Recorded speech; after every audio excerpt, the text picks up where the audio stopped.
La Voix de l'Espérance, une émission qui vous apporte paix, joie, confiance et espérance.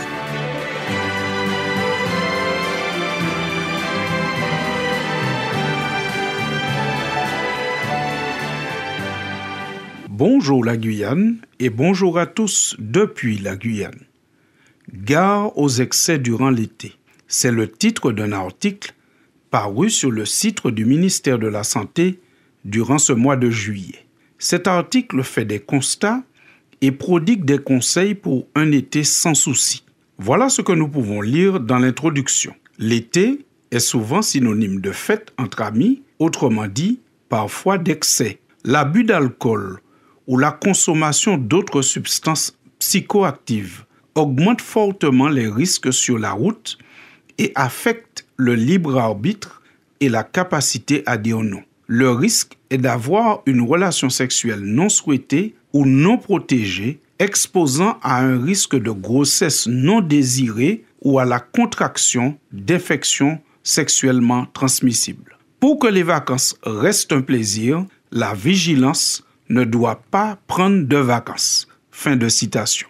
Plus bas, dans ce même article, nous lisons encore ceci. Selon la sécurité routière, la surconsommation d'alcool est en cause dans un tiers des accidents de la route mortelle, entraînant chaque année en France plus d'1 millier de décès. Les jeunes sont particulièrement concernés. Un quart des tués est âgé de 18 à 24 ans. La période estivale, durant laquelle de nombreux événements festifs sont organisés, contribue largement à alourdir ce bilan. Fin de citation. Cette lecture donne vraiment à réfléchir et doit pousser à des changements de comportement. Sur les 3219 personnes qui sont décédées en 2021 sur les routes de France métropolitaine et en Outre-mer, un tiers de ces morts est lié à la consommation d'alcool, soit plus de 1000 personnes.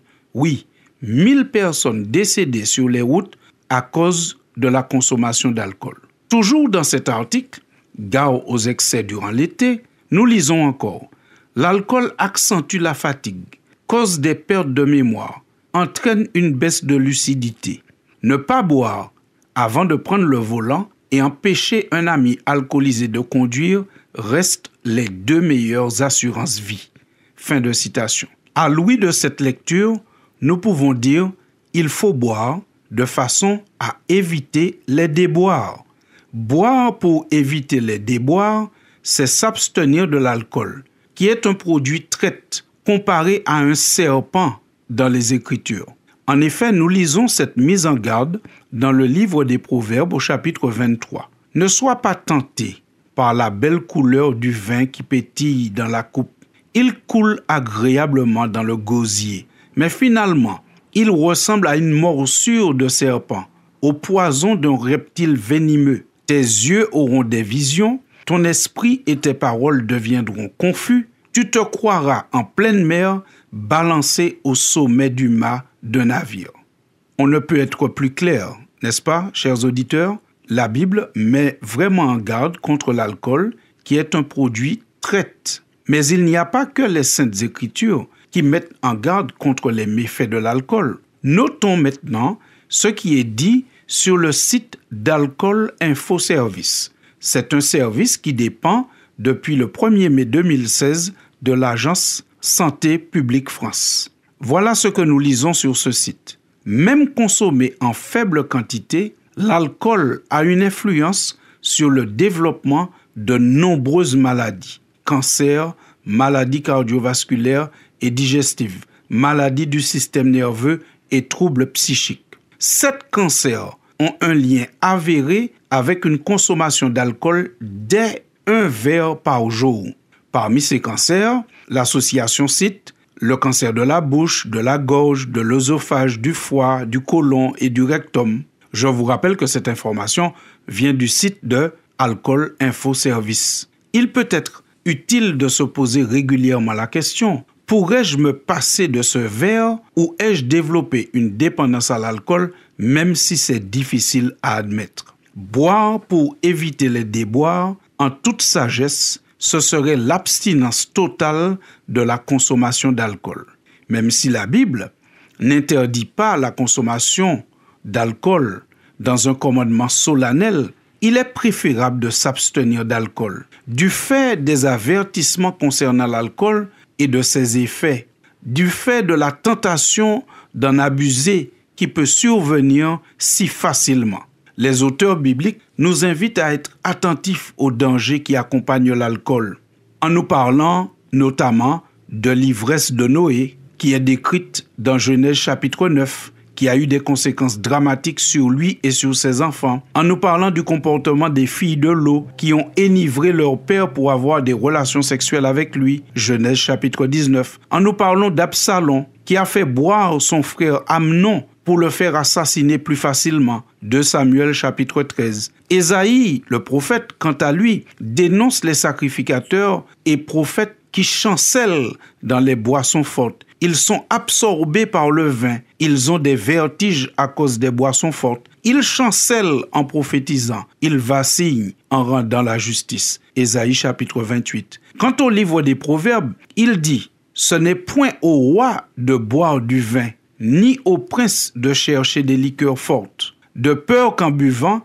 ils n'oublient la loi et ne méconnaissent les droits de tous les malheureux. » Livre des Proverbes, chapitre 31. Longue est la liste des méfaits commis sous l'emprise du vin ou en profitant de l'ivresse d'une autre personne. Le prophète Osée l'exprimait de manière assez directe quand il dit, dans son livre au chapitre 4, « La prostitution, le vin vieux et le vin nouveau font perdre la raison. » Et c'est pourquoi les prêtres devaient s'abstenir de boissons alcoolisées quand ils étaient en service, afin de garder une parfaite maîtrise et une parfaite lucidité alors qu'ils officiaient dans le temple de Dieu. Vous lirez cela avec intérêt dans Lévitique chapitre 10 au verset 9. Quand un ange du Seigneur apparut un jour à Zacharie pour lui annoncer la naissance de son fils bien-aimé, le fameux Jean-Baptiste, celui que nous connaissons tous, c'est lui qui a annoncé la venue de Jésus et qui l'a baptisé au début de son ministère. Lorsque l'ange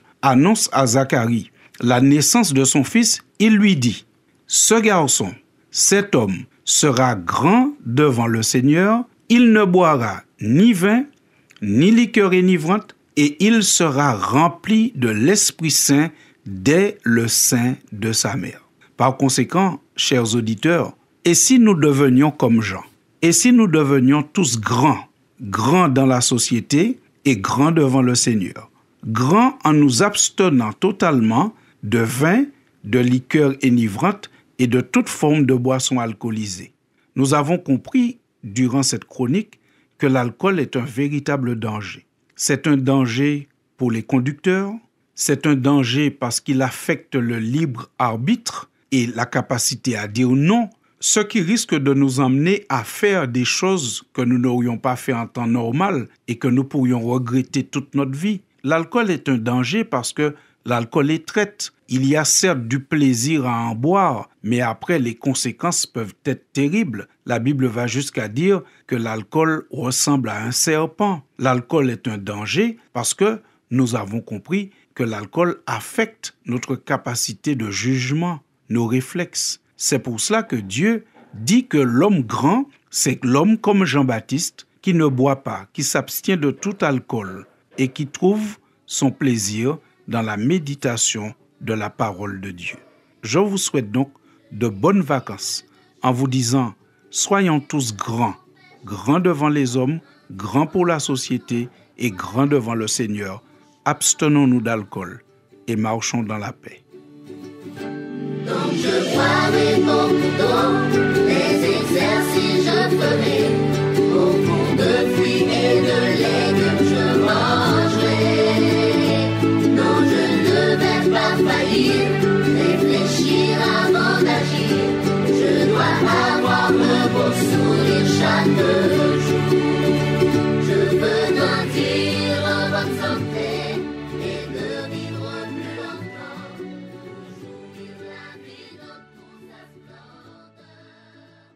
C'était La Voix de l'Espérance, une émission préparée par l'Église adventiste du 7e jour.